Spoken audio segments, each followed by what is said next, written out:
Yetunde Odugbesan Omede. Welcome, Professor Odugbesan.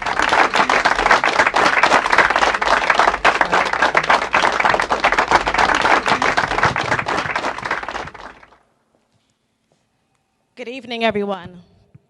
I stand on existing protocols, and it's an honor to be able to give this address today.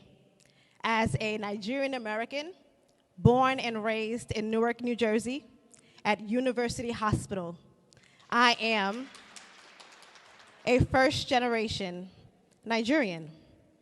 My parents came here years ago. Like many others, I am the story of Nigeria. We often talk about brain drain, but let us focus on brain gain. Nigerians in the diaspora all over the world have been able to be the ambassadors of Nigeria. We have been able to represent the country in tumultuous times. We have been able to rewrite and change some of the narratives that have come out of Nigeria. We answered the call of duty that said in our first national anthem on October 1st, 1960, there was a part that said, "No matter the tribe or tongue, in brotherhood we stand." And we have in the diaspora been able to come together and unify ourselves, understanding that there were various internal and external threats that oftentimes tried to undo the beautiful story of Nigeria. We pulled up our bootstraps. We took some parts of the American dream. We took the culture of Nigeria, and we went out into the world so that whenever you heard a Nigerian name, it was synonymous with excellence. Whenever you heard a Nigerian name, it was synonymous with hard work. Whenever you heard a Nigerian name, you knew that education was paramount in the household. It wasn't just upbringing, it was a culture. It's an African culture. It is a Nigerian culture. So I don't tend to use this platform to focus on the issues that are not peculiar to Nigeria, the issues that are global issues that other countries also endure, but to focus on the glory of what Nigeria is. I am a testament to that. Born and raised here, I took the culture. I look at the world in a dual vision.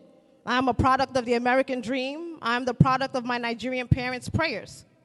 And I understood that wherever I go, I was a representative not only of my home, but of my other home, right? Nigerian home. And that when I would walk into meetings and when I would be the youngest person on the board or the youngest faculty or the only woman of color, I knew that there was more things that I had to represent than just myself or just my qualifications or just where I'd been at. There was a generation that was just like me, first generations who were just like me, who were born here in the United States, who also had that call to duty. There's a part in that anthem, in our national anthem, that says, "It is a great gain to be able to pass the flag to future generations without stain." And one thing I want to say is that, you know, the generation that we have now is a different generation. They're not the generation of the 60s, of the 70s, of the 80s, or of the 90s. We are a generation with so many things that are at our disposal, a generation that is exposed to the many global issues that are out there, a generation, if tapped into, can be the human capital of the world. That is what we have been able to do. So the brain gain that all the other countries have experienced by Nigerians in diaspora is one of our glories. That is the new turning point.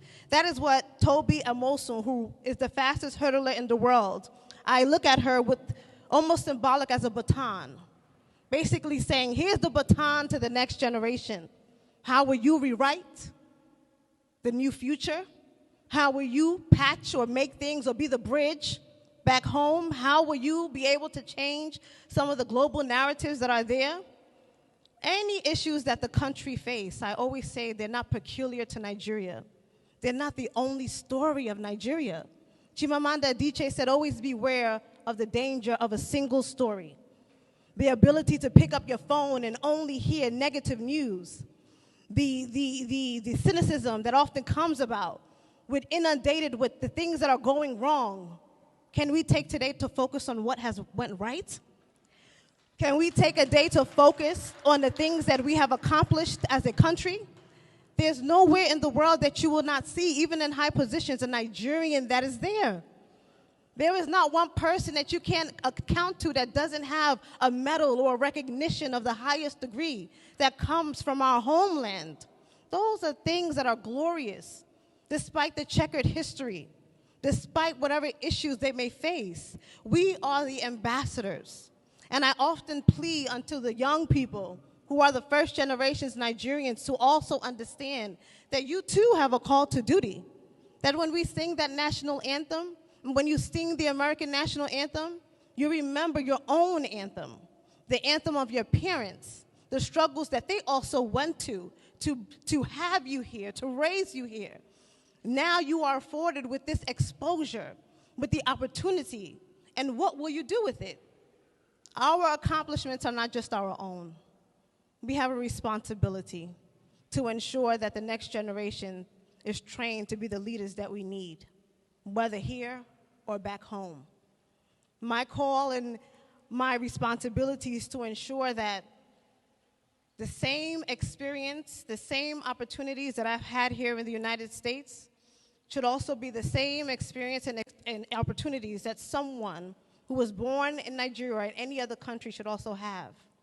My geographic location should not be what promotes my potential. And the vast potential and human capacity that we have in Nigeria, that continues to need to be nurtured, needs to be protected, and it needs to be tapped into. Many of the issues and the solutions to it also are in the hands of the generation that oftentimes are overlooked. The generation that can see the issues and be quick on their feet, who are fast thinkers, who have exposure to some of the resources that can change many of the narratives that come out of Africa.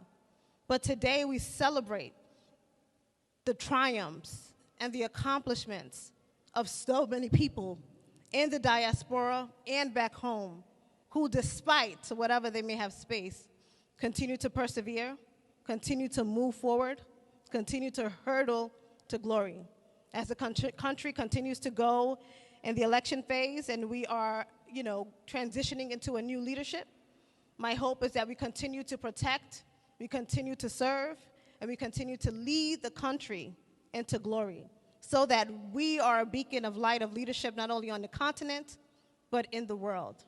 I want all of us to continue to be the ambassadors that we are called to be, to continue to write the beautiful story of Nigeria, that no matter where we go, the respect, the legitimacy, the credibility is found in our hands. It's not just the responsibility of elected officials. It also takes the responsibility of active citizenry. It takes the responsibility of good and ethical and integral citizens here and back home to continue to move the country forward. We are the beacon of light in the African continent, and we will continue to be. And we join hands with other African countries. We join hands with all of our global partners and well-wishers that we will continue to use all of our resources that are available to us, that are natural to us, that are protected for us, to move the agenda of what is excellent about Nigeria forward. I thank you for having me here today. I thank the mayor for honoring Nigeria and for always continuing to create commissions that excel and that do well. I remember years ago, under Mayor Cory Booker, we'd had the African Commission, and I was the chair for humanitarian affairs and social advocacy right here while I was a graduate student at Rutgers. And we're here now years later, and I'm happy that the tradition continues, that no matter the leadership and position, that the country continues to be recognized. Thank you so much today, and I wish Nigeria